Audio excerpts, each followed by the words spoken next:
Aleluya, Dios es bueno. Todo el tiempo. Todo el tiempo. Dios es bueno. Vamos a comenzar, vamos a declarar. Vamos a tomar nuestras Biblias y declarar. Esta es mi Biblia. Esta es mi Biblia. Es la palabra de Dios para mi vida. Es la palabra de Dios para mi vida. Es Dios hablándome a mí. Es Dios hablándome a mí. Yo soy todo lo que Él dice que soy. Yo soy todo lo que Él dice que soy. Tengo todo lo que Él dice que tengo. Tengo todo lo que Él dice que tengo. Puedo hacer todo lo que Él dice que puedo hacer. Puedo hacer todo lo que Él dice que puedo hacer. Yo soy la justicia de Dios en Cristo. Yo soy la justicia de Dios en Cristo. Soy la luz de este mundo. Soy la luz de este mundo. La sal de la tierra. La sal de la tierra. Real sacerdocio. Real sacerdocio. Nación santa. Nación santa. Pueblo adquirido por Dios. Pueblo adquirido por Dios. Para anunciar las virtudes virtudes de aquel que me llamó de aquel que me llamó de las tinieblas de las tinieblas a su luz admirable. a su luz admirable. Soy un hijo de Dios. Soy un hijo de Dios. Soy la respuesta de Dios Soy la respuesta de Dios a la oración de mucha gente. a la oración de mucha gente. La creación entera La creación entera gime gime esperando mi manifestación gloriosa. esperando mi manifestación gloriosa. En mi boca está el poder de la vida y de la muerte. En mi boca está el poder de la vida y de la muerte. Me hablaré palabras de vida Me hablaré palabras de vida y no de muerte, y no de muerte. de riqueza De riqueza y no de pobreza, y no de pobreza. de salud De salud y no de enfermedad, y no de enfermedad. porque hay milagros en mi boca. Porque hay milagros en mi boca. Tengo miles de ángeles Tengo miles de ángeles a mi disposición, a mi disposición, esperando mis órdenes esperando mis órdenes para actuar. para actuar. He sido sellado He sido sellado con el Espíritu Santo con el Espíritu Santo de la promesa. de la promesa. El que levantó de los muertos a Jesús El que levantó de los muertos a Jesús mora en mí mora en mí y me perfecciona cada y día. me perfecciona cada día. Hoy voy a recibir en mi corazón Hoy voy a recibir en mi corazón la preciosa,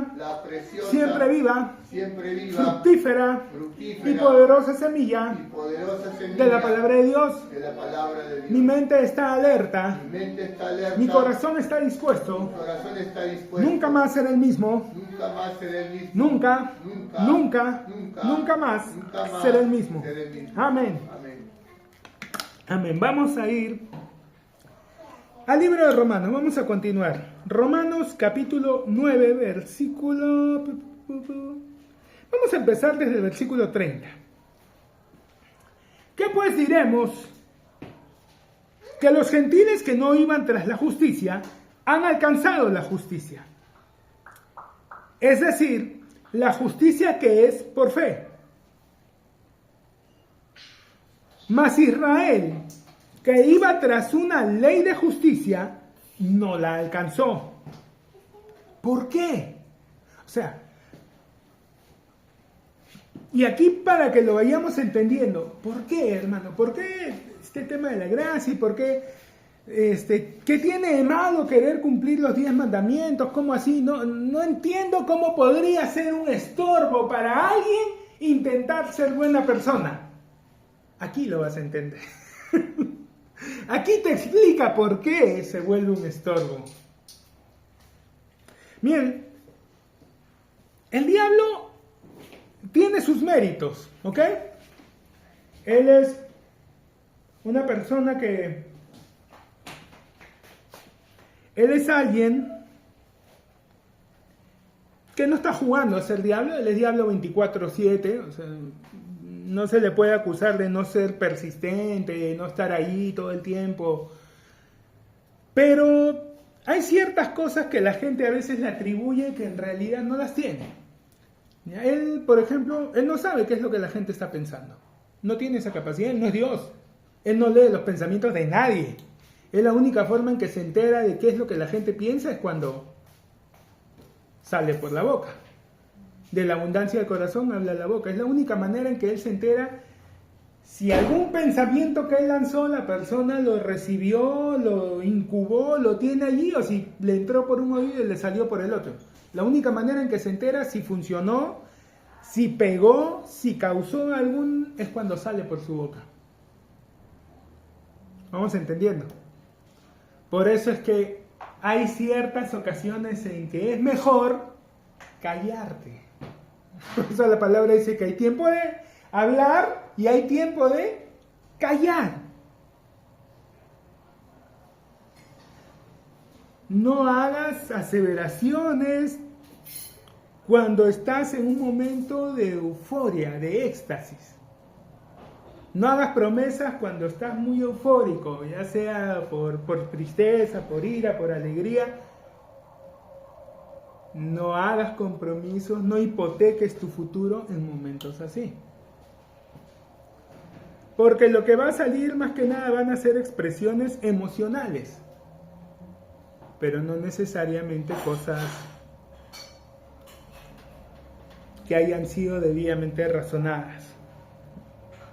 Ahora, Satanás no lee la mente, y Satanás tampoco, a diferencia del hombre, ha recibido esa capacidad que Dios tiene de crear. O sea, él no crea nada, él no inventa nada.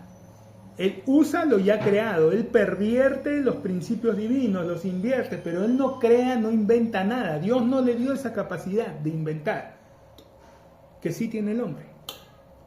Recuerden, él era el sello de la perfección, la representación gráfica de la perfección de Dios.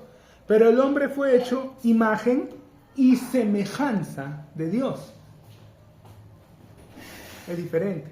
El otro era imagen, el hombre es imagen y semejanza. ¿Entienden? Más. ¿Por qué? Porque siempre estuvo porque Satanás, recordemos, fue creado y es un ángel caído hoy, pero un ángel. Mientras que el ser humano, desde el principio, desde su concepción, desde que se empezó, Dios predeterminó su creación, ya estaba destinado a ser hecho hijo de Dios. Ya había un plan, un proceso para que el hombre llegase a ser hijo de Dios. Por eso,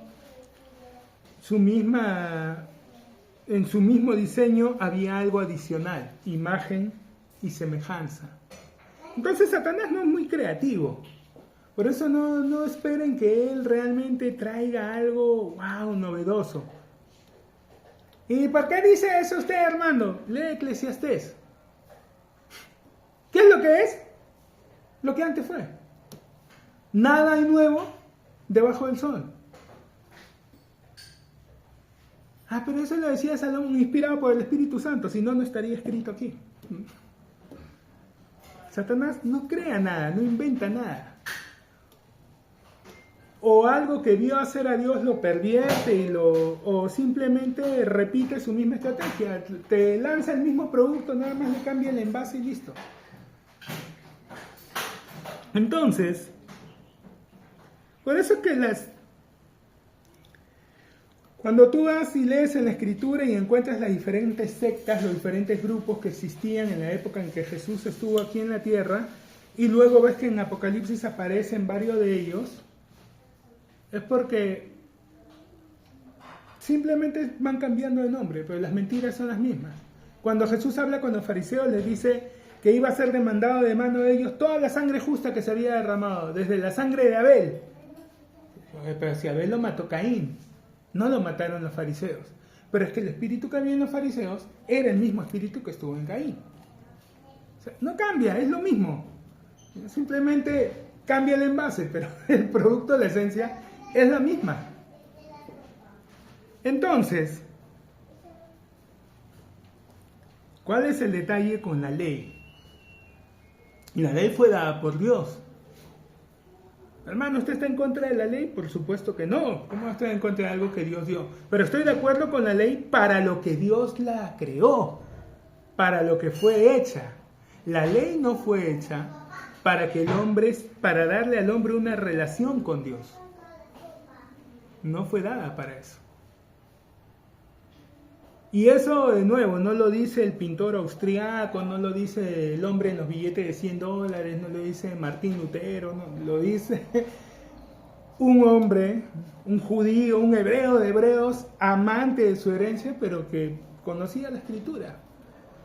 No lo dice un antisemita, No le dice a alguien que odia a Israel y quiera desaparecerlos. No, lo dice un hombre que amaba, que se identificaba y que comienza diciendo que él mismo desearía ser hecho anatema si así podía salvar a su pueblo.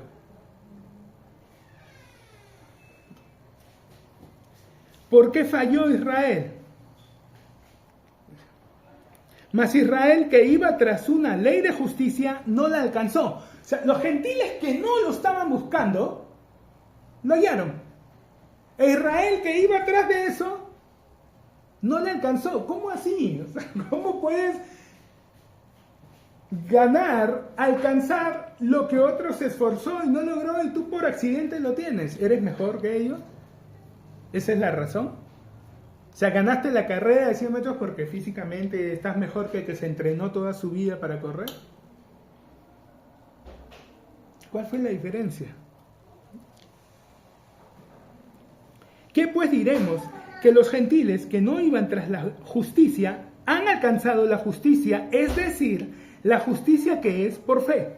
Mas Israel, que iba tras una ley de justicia, no la alcanzó. ¿Por qué? Porque iban tras ella no por fe. Primera palabra clave, fe. ¿Qué tan importante es la fe? La mayoría de personas cuando llegan a Cristo Jesús, los bebés en Cristo, quieren agradar a Dios. Ahora, como son bebés y no disciernen, y al igual que un bebé no son capaces de valerse por sí mismos, ellos van a escuchar y van a dejarse llevar por lo que las personas que supuestamente conocen más a Dios les digan. Y entonces si las personas que conocen más a Dios le dicen, tú tienes que venir todos los días al culto, tienes que servir en algún área de la iglesia, tienes que involucrarte o en el ministerio de música, ¿sabes cantar? ¿Sabes tocar algo? Toco timbre con ritmo, ya no. Entonces en algún ministerio te tienes que involucrar para que así de esa forma agrades al Señor. Y ellos van a tratar de hacerlo, van a empezar a hacer todo lo que les digan que se supone que tienen que hacer para agradar a Dios. Ahora, no es que alguna de esas cosas sean malas, pero en realidad ninguna de esas cosas es para lo que le están diciendo que es. La Biblia te dice muy claramente de qué forma. ¿Quieres agradar a Dios? Bueno, la Biblia te lo dice claro. Sin fe es imposible agradar a Dios. No importa qué estés haciendo. Sin fe no lo agradas. Y es lo que le pasó a Israel. Israel estaba haciendo muchas cosas buenas, pero sin fe. Pero Santiago dice que la fe sin obras es muerta, entonces las obras son importantes. Cierto, las obras de fe. Que Israel, ¿por qué? Porque iba tras ella no por fe, no creyendo, no confiando, sino como por obras de la ley, pues tropezaron en la piedra de tropiezo. Como está escrito, he aquí pongo en Sión piedra de tropiezo y roca de caída, y el que creyere en él no será avergonzado. Aquí está la respuesta del conflicto que tienen hasta el día de hoy protestantes con católicos. Los católicos argumentan de que en esa conversación entre Jesús y Pedro, y yo te digo que tú eres Pedro y sobre esta piedra fundaré mi iglesia y las puertas del infierno no prevalecerán contra ello. Los católicos dicen que le decía Pedro y sobre esta... hay un juego de palabras allí, ¿no? Tú eres Petra, tú eres Petro, piedra, ¿no? Y sobre esta Petra, roca, fundaré mi iglesia. Pero ellos entienden que le está diciendo tú eres Pedro y sobre esta piedra. O sea, sobre ti voy a fundar la iglesia. Y los protestantes argumentan que no, que Jesús estaba haciendo ahí un juego de palabras, diciéndole tú eres Pedro, tú eres piedra y sobre esta roca, refiriéndose al mismo. Ahora, este es uno de los textos que termina confirmando que cuando Jesús habló de la roca con Pedro se refería a él mismo. Hay un pasaje en la Escritura que también dice la roca que los edificadores desecharon ha venido a ser la piedra principal del ángulo, la piedra que sostiene todo. Y eso no lo decía respecto a ningún apóstol, lo decía respecto a él. Y aquí de nuevo lo menciona, la piedra de tropiezo y roca de caída, refiriéndose a Jesús. Es que tú puedes hablar de Dios y todo y sonar muy espiritual y nadie se altera, todos hasta te pueden escuchar, pero mencionas Jesús y ya cambia la cosa. Se altera. Ya la gente... ¿Por qué? Porque no hay otro nombre bajo el cielo dado a los hombres en que podamos ser salvos, porque hay un solo Dios y un solo mediador entre Dios y los hombres, Jesucristo, hombre. Porque es un nombre sobre todo nombre. Él fue la piedra de tropiezo que los judíos no pudieron superar. Todas las leyes, toda su liturgia, todo apuntaba a Él. Cuando nosotros leemos y vamos al Antiguo Pacto, vamos ya con ojos descubiertos y podemos ver cómo cada cosa apuntaba a Él. Él es el personaje central. En la Pascua que se celebraba sacrificando el cordero, Él es el cordero. La ocasión en la que Abraham fue con Isaac, Abraham representaba al Padre, Isaac al Hijo, todo apunta a Él.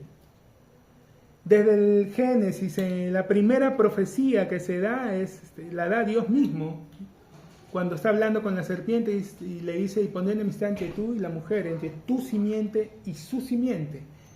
Esta te herirá en la cabeza y tú le herirás en el calcañar. Ahora, muchos no se percatan, pero allí ya Dios estaba anunciando y dando una profecía. ¿Por qué? Porque está diciendo entre la simiente de la mujer. La mujer no produce simiente. La mujer alberga la simiente. La semilla, el semen, para la formación de un niño lo da el varón, no la mujer. Ha habido una sola mujer en toda la historia de la humanidad que produjo el semen para la fecundación de un niño. ¿Quién fue? Solamente una. Ahora, Satanás, como lo están viendo, entendió a medias, ¿no? Un día va a venir uno de la mujer que me va a destruir. Y empezó por eso a perseguir a cualquiera que diera ciertas señales de poder ser ese que le iba a pisar la cabeza. Ya después, conforme fueron dándose profecías más específicas, empezó a entender, van a ser de una virgen. Claro, había dicho semilla. Hermano, ¿cómo no se va a dar cuenta el diablo? La palabra lo dice claramente, si ellos hubieran entendido, jamás hubieran crucificado a Jesús. Entonces le digo, no tiene sus méritos, ok, pero tampoco es que sea infalible, que no, en varias cosas es bastante torpe. Bastante.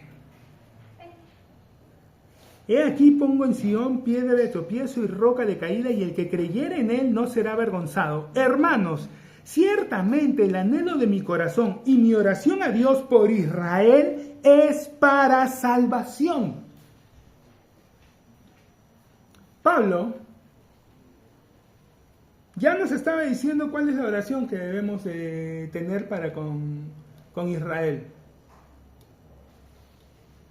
Es muy común hoy por hoy que en muchas iglesias, en el estrado de arriba tengan la bandera del país, acá la bandera de Perú, el de Chile, de Estados Unidos, y al otro lado tengan la bandera del Estado de Israel. Que ya hemos hablado un poco de esto, ¿no? Pablo mismo va a afirmar, los que quieran lean el capítulo 9, que el Israel de Dios, el pueblo de Dios, nunca fue toda la nación. Siempre fue un remanente, un pequeño grupo, pero por ese remanente toda la nación era bendecida. Hermano, pero no puede ser así. Claro que sí, tienes varios antecedentes en la palabra. O sea, Sodoma y Gomorra iban a ser perdonadas por 10 justos. O sea, por 10 justos toda la nación iba a sobrevivir. Dios es así, por unos cuantos puede bendecir a todos. Y en Israel fue así. Lees el capítulo 9 y dice, menciona esto. Cuando, bueno, no está acá en el capítulo 9, menciona lo de Elías, si el Señor no nos hubiera dejado descendencia, ¿no? En determinada ocasión, Dios habla con Elías. Elías, ¿qué haces allí? He sentido un vivo celo por Jehová de los ejércitos, porque han dado muerte a tus profetas y solo yo he quedado. Yo. ¿No? Y el Señor le dice, no, me he reservado 700 que no han doblado rodillas ante Baal. Ahora entiendan, habían 700, solo 700, que no habían doblado sus rodillas ante Baal. ¿Qué significa eso? Que el resto de la población, que eran varios millones, sí lo habían hecho. Pero por estos 700 no había sido destruida toda la nación. O sea, siempre ha sido así. Siempre el Israel de Dios no eran todos. Era un remanente, era un grupo. Eran los que permanecían fieles a Dios. Y por ellos el resto era bendecido.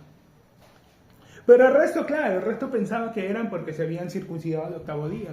Dios estaba obligado a bendecirlos, ¿no?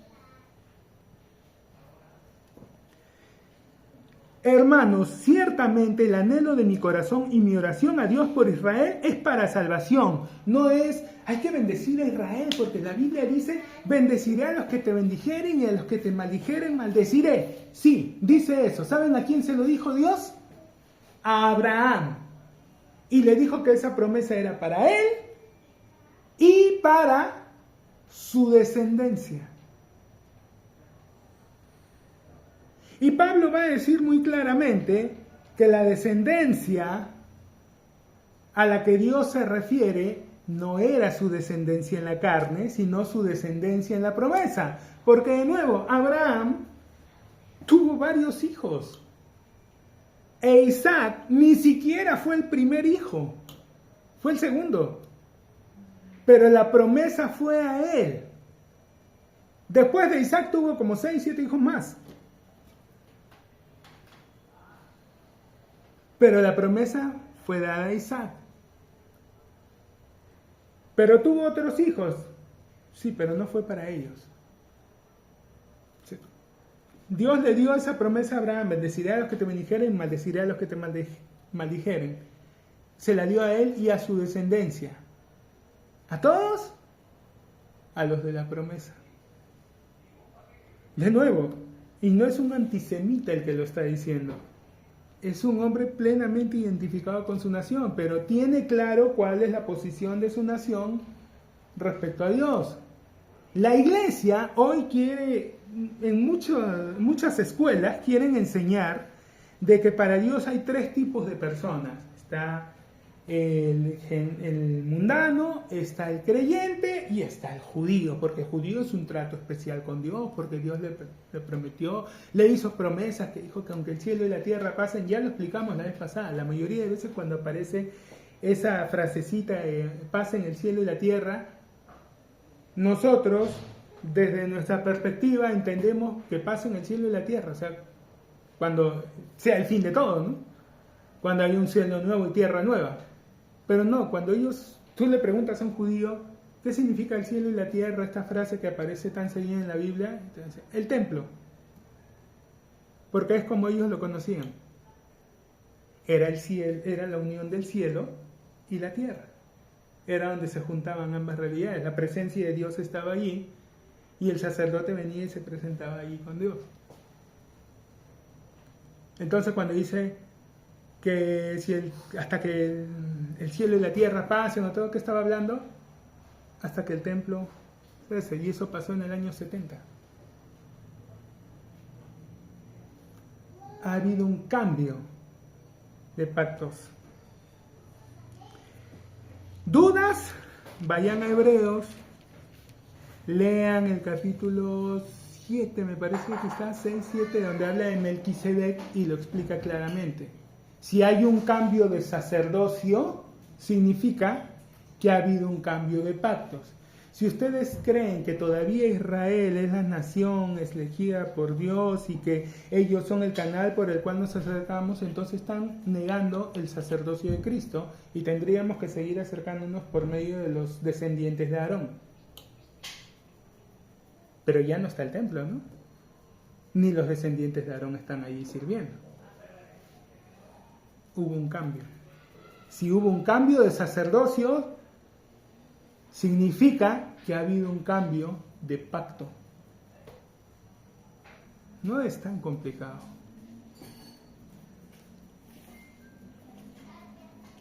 Hermanos, ciertamente el anhelo de mi corazón y mi oración a Dios por Israel es para salvación. Eso es lo que, hermano, entonces no debemos orar por Israel, sí, pero ¿qué debemos hacer? No orar como se hace mucho, Señor, bendice a tu nación, bendice sus planes, bendice todos los deseos del corazón de esta gente. ¿Sabes por qué no debes orar así? Porque la Biblia misma te explica que en cuanto a la fe, Israel, en ese entonces y hasta el día de hoy, son enemigos. ¿No lo crees? Averigua bien cuál es la opinión de ellos o cómo se refieren ellos respecto a los cristianos. ¿Eh? No es que los ven como que nuestros hermanitos, no. Fíjate bien qué es lo que hablan de los cristianos. Y Pablo lo sabía, respecto a la fe son enemigos. Entonces, ¿qué es lo que él pedía por ellos? Señor, bendice a mi enemigo y el deseo de su corazón. El deseo del corazón de tu enemigo es matarte. ¿Qué estás pidiendo? Tu destrucción. ¿Qué es lo que Pablo oraba por Israel entonces? Que sean salvos. ¿Qué es lo que debemos pedir nosotros? Que sean salvos. Eso es lo que tenemos que pedir. Que la venda que tienen en los ojos sea quitada. Que puedan reconocer al Mesías. Va a llegar el momento en que lo van a hacer. La Biblia nos dice cuándo va a ser ese momento. Hoy hay muchos que están poniendo sus ojos en Jesús. Ahora, el momento en que va a darse un giro y toda la nación, todo el resto se den cuenta, va a ser un poquito tarde. Va a ser el día en que el templo sea profanado y el Mesías al que están esperando, que es el anticristo, ese día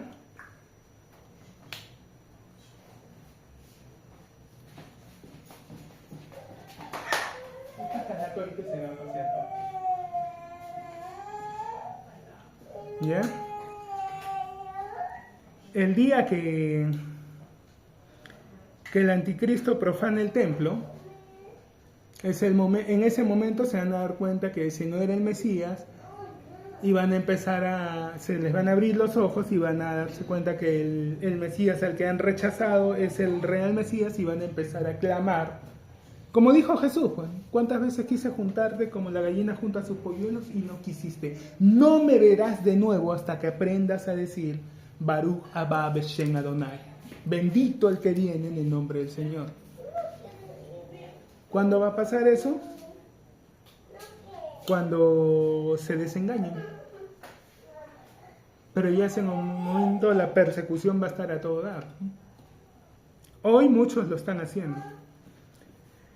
Pero esa es nuestra oración, igual que la de Pablo, para salvación. Porque yo les doy testimonio de que tienen celo de Dios, pero no conforme a ciencia. O sea, sí, quieren acercarse a Dios, pero no entienden cómo.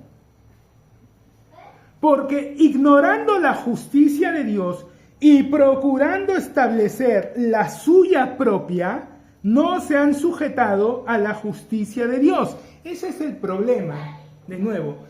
Pero ¿por qué querer ser una buena persona, querer cumplir los 10 mandamientos? ¿Cómo eso me va a alejar de Dios, hermano? No tiene sentido. ¿Sabes por qué? Porque en el momento en que tú empieces a hacerlo de esa forma, tus ojos van a estar puestos en ti mismo. Porque te tienes que estar observando para ver qué es lo que te falta corregir. ¿Y qué de malo tiene eso? Que la Biblia te enseña puestos los ojos en Jesús, el autor y consumador de la fe. Y otra vez, ¿qué tan importante es la fe? Sin fe es imposible agradar a Dios. Así de importante es. Que no importa qué estés haciendo, qué tan bueno sea, si no hay fe de por medio, no es algo que agrade a Dios.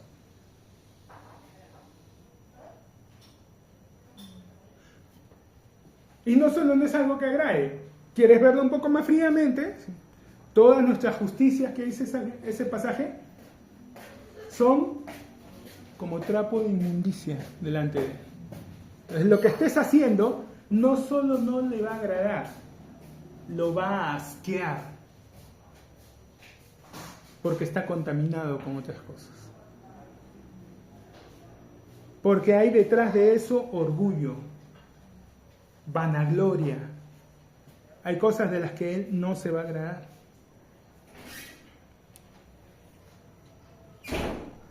Porque ignorando la justicia de Dios, aquí podríamos entender ignorando como que desconociendo, o que, bueno, nadie les instruyó, nadie les dijo que esto... No, aquí ignorando es como que no prestándole atención, ¿entienden? No es ignorando de desconocer, es ignorando de que... ¿qué importa? No dándole valor, no observándola, ¿no? Ignorando la justicia de Dios y procurando establecer la suya propia. Pero ¿por qué alguien ignoraría la justicia de Dios? ¿Por qué alguien haría eso? No conscientemente, porque quiere establecer su propia justicia. ¿Cuál es el problema con la gracia? ¿Por qué es tan complicado para mucha gente aceptarla? ¿Por qué es tan complicado para mucha gente recibirla? Porque dentro de su corazón quieren sentir de que ellos lo están ganando. Porque si tú vas a la gracia tal cual es como dice la Escritura, ¿dónde está la jactancia? No hay. Porque ¿qué es lo que la gracia te dice? ¿Qué necesitas para que Dios tenga misericordia de ti? Estar perdido, ser un pecador, ese es el requisito. ¿Qué tan orgulloso te vas a sentir de que eres un pecador? Es como, se da un bono de 10.000 soles. El requisito es que tienes que declarar, ¿no?, que realmente tú eres una persona que no tiene ninguna capacidad de producir, de ganarte eso, y que, bueno, por eso necesitas que el Estado te lo dé. O sea, tienes que decir en otras palabras que eres un burro, improductivo, miserable, y te lo dan, sin problema. Y todo el mundo sabe que ese es el requisito, que tienes que dar esa declaración. ¿Cuánta gente va a ir a cobrarlo? ¿Cuánta gente va a decir, aquí con mi bono, ¿no?, cobrando mi... Pero significa que estás admitiendo que no, que eres una bestia, que no lo puedes ganar. Así, ¿no? Ese es el problema con la gracia. Que para que la gracia, para poder recibirla, tienes que aceptar que estás perdido. Ahora, ¿cuál es el problema si es verdad? Estamos perdidos. No podemos salvarnos a nosotros mismos. Es una realidad gigantesca. Pero hay personas que no lo quieren decir, no lo quieren mostrar. La gente siente que quiere tener algo que ver, algo que ganarse, que presumir.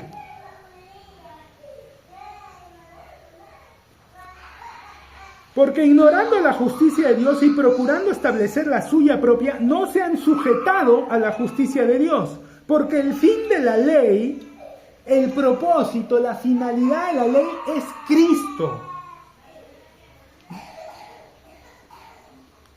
Para justicia a todo aquel que cree. El fin de la ley va a decir en otra parte, es un ayo. Es el maestro, es el encargado del niño, es el sirviente que viste al niño, lo cambia, lo ducha y todo. ¿Y con qué propósito? De llevarlo con el papá. Ese era el trabajo de la ley. La ley servía para llevarnos a Cristo. ¿De qué manera? La ley nos iba a mostrar que somos pecadores y que necesitábamos urgentemente ser salvados. Ese era su trabajo, ese es el propósito. La ley era el médico, el laboratorista, al que le llevaban los análisis y te decía qué es lo que tenías, de qué te vas a morir. Y ya, pero no te da la receta, no te da el tratamiento, simplemente te da el resultado. Listo, esto es lo que tienes. La ley es así. La ley te muestra que eres pecador. Una vez que sabes que eres pecador, entiendes que necesitas ser salvado. El fin de la ley, el propósito de la ley, la razón por la que se dio la ley es Cristo, es para llevarnos a Cristo. El fin de la ley es Cristo para justicia, y estando en Cristo recibir y obtener la justicia que es por medio de la fe, ¿no? Para justicia a todo aquel que cree.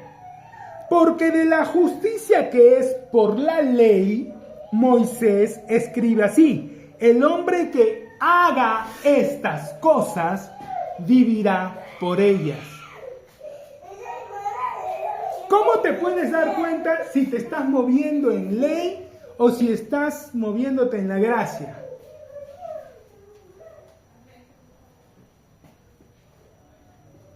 Si el centro de tu relación con Dios, si tu comunión con Dios, si el que seas bendecido o no depende de lo que tú hagas, es ley.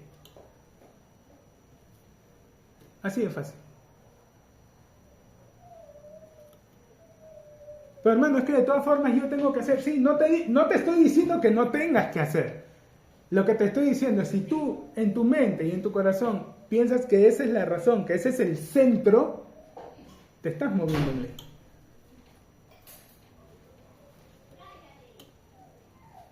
De la justicia que es por la ley, Moisés escribe así: el hombre que haga hacer estas cosas vivirá por ellas.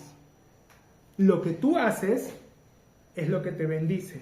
Lo que tú haces es lo que te salva. ¿Se entiende? Ahora, ¿cuál es la diferencia con la gracia? El hombre que haga estas cosas vivirá por ellas. Pero la justicia que es por la fe dice así: no digas en tu corazón, ¿quién subirá al cielo? Esto es para traer abajo a Cristo. O ¿quién descenderá al abismo? Esto es para hacer subir a Cristo entre los muertos. No digas en tu corazón, esto es difícil, hermano. No digas eso. Pero es que es difícil. No digas eso. Mas, ¿qué dice? Cerca de ti está la palabra. No lo que haces, lo que hagas. Porque hay otra parte donde lo dice claramente. La ley está basada en lo que tú haces, pero la gracia y la fe te dice que por tus palabras serás justificado. Y por tus palabras, otra vez, tus palabras, no tus acciones, tus palabras. Eres justificado y por tus palabras eres condenado.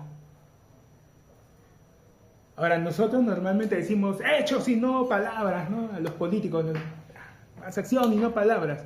Pero sin embargo, el mundo espiritual es de esta forma. ¿Y por qué? Porque recordemos, en el mundo espiritual se crean cosas y se destruyen por medio de palabras.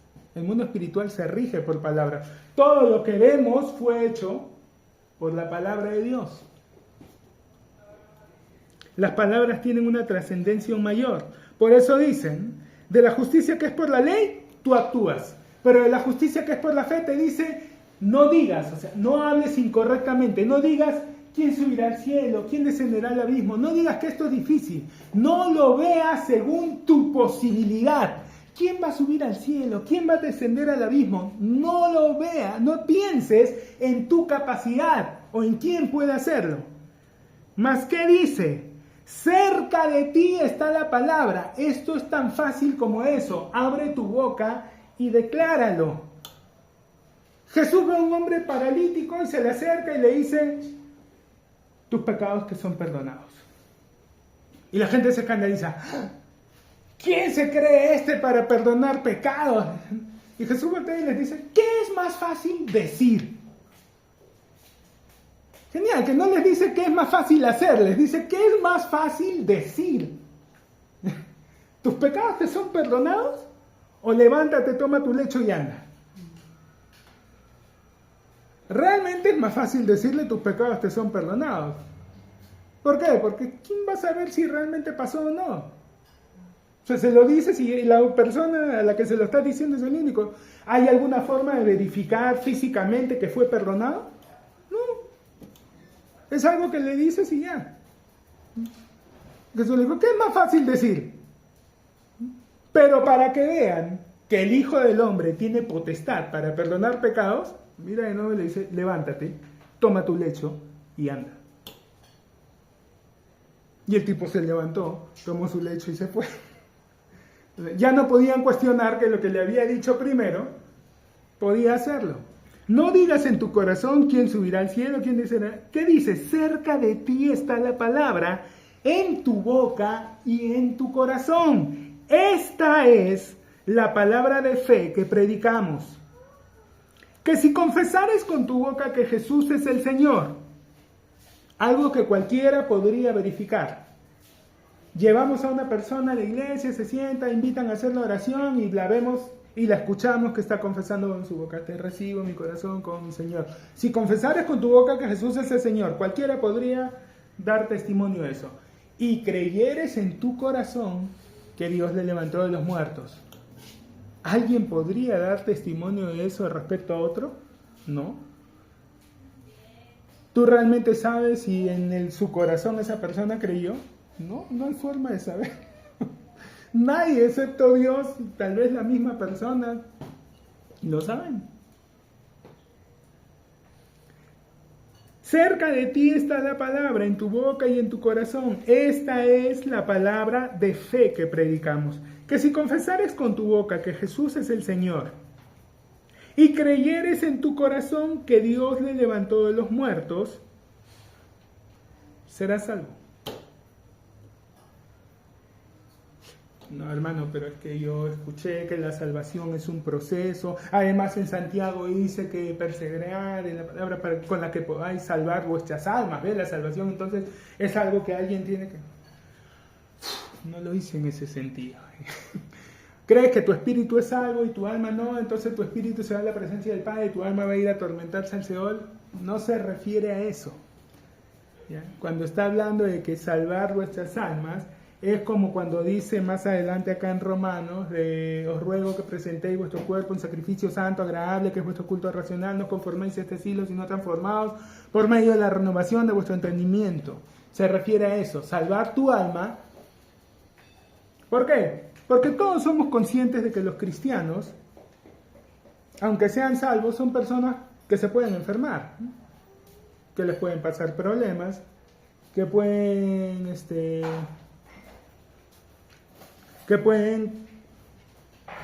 entrar en una relación y los dos son creyentes, los dos aman a Dios, los dos son personas, pero de repente la relación no va tan bien y empiezan a decir: Señor, ¿por qué? Si yo te sirvo, te amo. Sí, pero eso no significa que las cosas van a ir bien automáticamente. Las cosas van bien normalmente si las haces bien. ¿Ok? Entonces, para no enfermarse, para no tener problemas, para no En eso es lo que se refiere, que esté viendo en la palabra, para salvar nuestras almas, o sea, para evitarnos esas angustias, esos sufrimientos, esos problemas. A eso se refiere cuando habla de salvar nuestras almas, no que exista alguna posibilidad de que nuestra alma se pierda y nuestro espíritu vaya a otro lado. ¿Ya? Se está refiriendo a eso, a evitarnos sufrimiento, a evitarnos problemas. La salvación como tal no es un proceso, es un regalo, no es un proceso, es un evento. ¿Cuál es la diferencia, hermano? Una boda es un evento. Un matrimonio es un proceso. Una boda es cosa de un día. Ese día te invitan, ese día ves a la pareja que va ahí, la novia con su vestido, el novio con su traje, todo, y ya está, se acabó la boda. No es que vas a ir y al día siguiente van a estar haciendo lo mismo, no, es una ocasión. Pero el matrimonio es un día a día, es algo que se vive. Y conforme va pasando el tiempo se van conociendo y se van adaptando y van negociando y van aprendiendo a dialogar, es algo diferente. Hay cosas en la vida que son procesos, claro que sí. La nueva vida en Cristo es un proceso. Vamos muriendo a nosotros mismos y Él va creciendo dentro de nosotros. Pero la salvación es un evento. Si confesares con tu boca que Jesús es el Señor y creyeres que Dios le levantó de los muertos, serás salvo. ¿Por qué? Porque ya vimos en Romanos mismo, en el capítulo 6, ¿qué es lo que ocurre cuando una persona nace de nuevo? Que la mayoría de lo único que son conscientes en el nuevo nacimiento es de que la persona en alguna congregación, en algún lugar, dio unos pasos, pasó adelante, repitió las palabras que alguien le guió a decir, y es lo único de lo que son conscientes. Y entonces en muchas iglesias incluso le dicen a la gente, ¿no? Hoy has recibido el milagro más grande que se puede haber dado, pero no... y lo que dicen es muy cierto, es verdad. Aunque ellos después no saben entenderlo o explicarlo. Es verdad, porque es más grande que cuando se abrió el Mar Rojo, sí.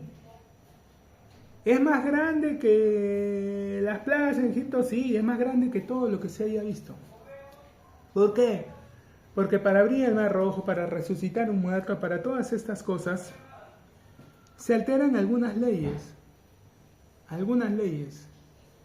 Pero para hacer nacer a una persona de nuevo se alteran leyes del espacio, tiempo, se alteran muchísimas cosas. Es algo que no se puede revertir. Una persona que recibe su sanidad con el tiempo y dependiendo de cómo se alimente de la palabra y cómo vaya fortaleciéndose, se puede volver a enfermar.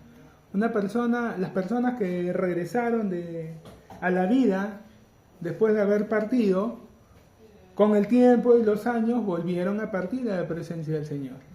Lázaro fue levantado por Jesús, pero con el tiempo volvió a fallecer.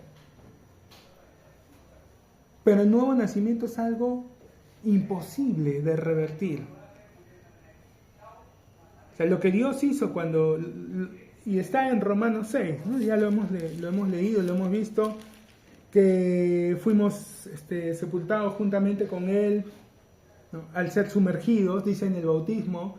Esto aplica, esto es lo que se realiza metafóricamente cuando se realiza el bautismo, pero es lo que ocurre cuando una persona nace de nuevo.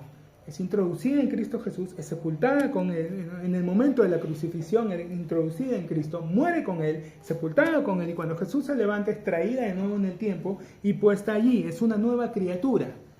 El espíritu que antes tenía, que estaba dominado, sujeto a un espíritu de muerte, es reemplazado por un nuevo espíritu capaz de tener comunión con Dios, que oye la voz de Dios, que lo busca. La conexión con la carne, con el alma, con el cuerpo, esa puerta que antes se abría en cualquiera de las dos direcciones, ahora queda bloqueada. El pecado, que queda encerrado en nuestra carne, o sea, entre nuestro cuerpo y nuestra alma, ya no va a afectar, ya no es capaz de abrir la puerta y contaminar nuestro espíritu. Pero lo contrario sí, nuestro espíritu puede abrir la puerta y afectar a nuestra carne. sea, es una obra que no se puede revertir porque yo mañana más tarde me confunda y empiece a creer. No, no se puede revertir. Yo tendría que ser capaz de viajar en el tiempo hacia atrás, de introducirme. No se puede deshacer. Por eso es que el capítulo 8 lo hice tan tajante, ¿no? Por lo cual estoy seguro de que ni la vida, ni la muerte, ni ángeles, ni principados, ni potestades, ni lo presente, ni lo porvenir, ni ninguna otra cosa nos va a poder separar. ¿Por qué? Porque nada lo puedes hacer, porque nada de lo creado, ni un ángel, nadie es capaz de revertir esto, ni tú mismo eres capaz de revertirlo. Si confesares con tu boca que Jesús es el Señor y crees en tu corazón que Dios le levantó de los muertos, serás salvo. Y te lo explica. Porque con el corazón se cree para justicia, pero con la boca se confiesa para salvación. O sea, ¿es importante lo que crees? Sí, pero más importante es lo que digas. En el mundo espiritual tiene más peso lo que tú digas que lo que estás creyendo.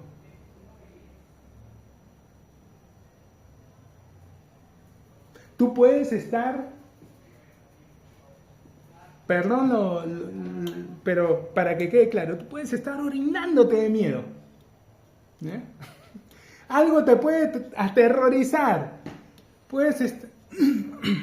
No importa. Importa lo que salga de tu boca. Y si lo que sale de tu boca es: el Señor es mi escudo y mi fortaleza, es mi roca eterna. Así lo digas tartamudeando y todo, eso es lo que va a importar. ¿Por qué, hermano? Si estás en una pelea y tienes la espada en tu mano, en una pelea antigua, ¿no? Y empiezas a moverla y logras cortar al adversario, ¿es importante si tenías miedo o no? O sea, ¿la herida va a ser menos grave porque tú tenías miedo? Es irrelevante si tenías miedo, lo importante es que lo cortaste. ¿Entienden? La espada del Espíritu es la palabra, es lo que hables.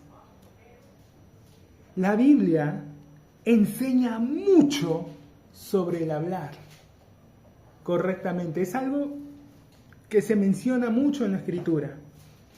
¿Qué le dice Dios a Josué? Nunca se apartará de tus ojos este libro. ¿Eso le dijo? No. Le dice, nunca se apartará de tu boca este libro. Día y de noche lo vas a declarar, lo meditarás. La palabra meditación en el original es rumiar. Sí saben qué es eso, ¿no? Lo que hacen estos animales que regurgitan lo que tragaron. Todos los rumiantes son herbívoros. Tragan. Se llenan una parte del estómago y luego lo regurgitan y lo regresan a su boca para masticarlo nuevamente. Lo hacen 3 o 4 veces. El mismo alimento lo están masticando de nuevo. De esa palabra viene la palabra meditar. La meditación que nos enseña la Biblia no es como las enseñan las religiones de Oriente, de estar ahí poniendo la mente en blanco. No, es algo activo. Cuando la Biblia habla de meditar es que te pongas a repetir. Si alguien tiene la costumbre, algo que es normalmente dicen, no leas hablando, que se ve malo, es una mala costumbre. Si se trata de la Biblia, sí, es una buenísima costumbre, hazlo de esa forma. Lee hablando. Cuando se trate de la Biblia, lee hablando. Porque allí sí te va a servir muchísimo. Leer hablándola en voz alta, porque estás haciendo 2 cosas. 3, la estás escuchando, la estás leyendo y la estás hablando. O sea, 3 en 1. Cuando leas la Biblia, háblala. No la leas solo con los ojos. Aprovecha y de una vez hazte un 3 en 1. Háblala. Porque hablas, lees y escuchas en simultáneo. Tres cosas estás haciendo. Cerca de ti está la palabra, en tu boca y en tu corazón. Esta es la palabra de fe que predicamos. Que si confesares con tu boca que Jesús es el Señor y creyeres en tu corazón que Dios le levantó de los muertos, serás salvo. Y te lo explica, porque con el corazón se cree para justicia, pero con la boca se confiesa para salvación. Pues la Escritura dice, todo aquel que en él creyere no será avergonzado. Porque no hay diferencia entre judío y griego, pues el mismo que es Señor de todos es rico para con todos los que le invocan, porque todo aquel que invocare el nombre del Señor será salvo. Ahora, ¿cómo pues invocarán a aquel en el cual no han creído? ¿Y cómo creerán en aquel de quien no han oído? ¿Y cómo oirán sin haber quien les predique? ¿Y cómo predicarán si no fueren enviados? Parece hasta infantil, obvio, absurdo, evidente, ¿no? Pero a mucha gente se le va.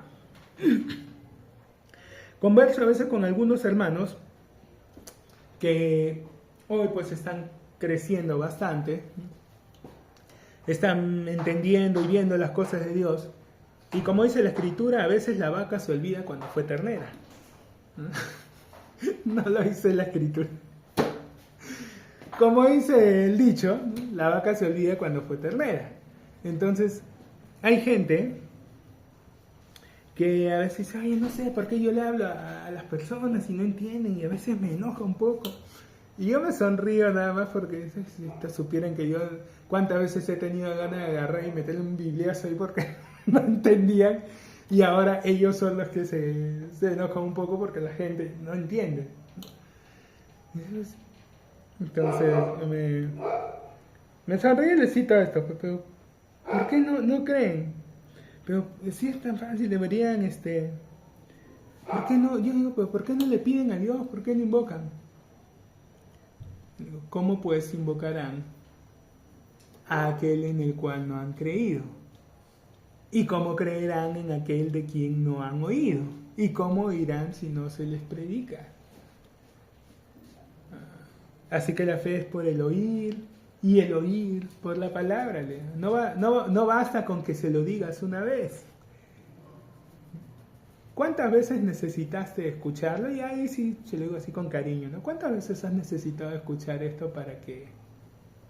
no, sí. No, sí. A la primera que lo escuchaste ya... cambió. No, sí.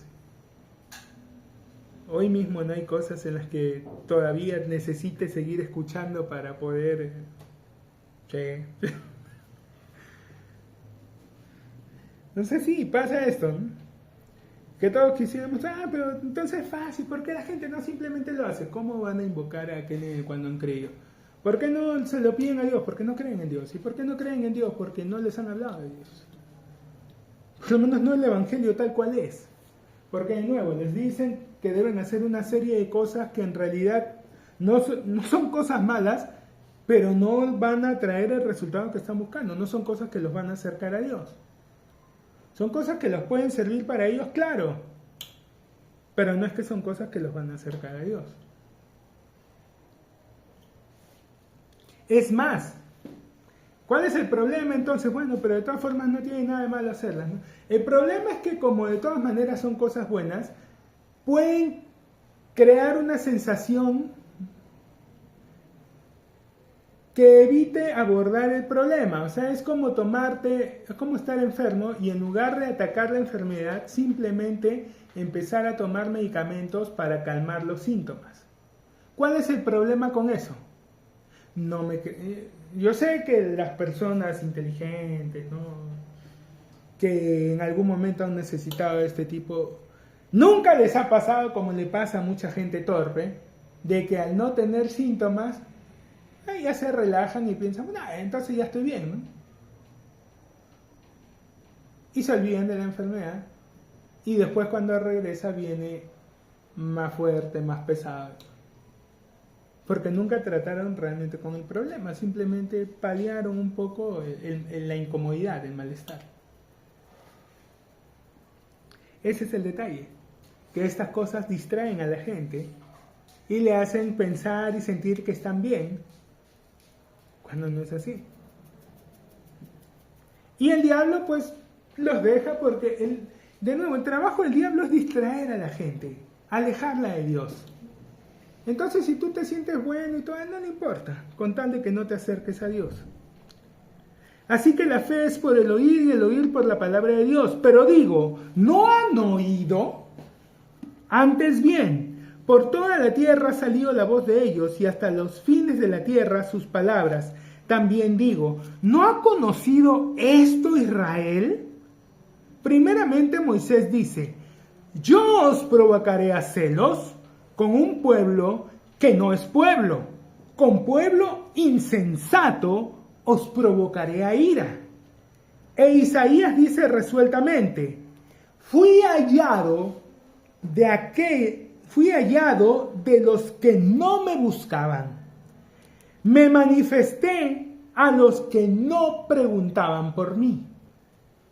Pero acerca de Israel dice, todo el día extendí mis manos a un pueblo rebelde y contradictor. O sea, por un lado, ¿por qué entonces los gentiles lo alcanzaron? Porque aunque no lo estaban buscando, al menos no estaban contradiciéndolo ni rebelándose. Mientras que Israel supuestamente lo buscaba, pero terqueaba con Dios, se rebelaba y contradecía.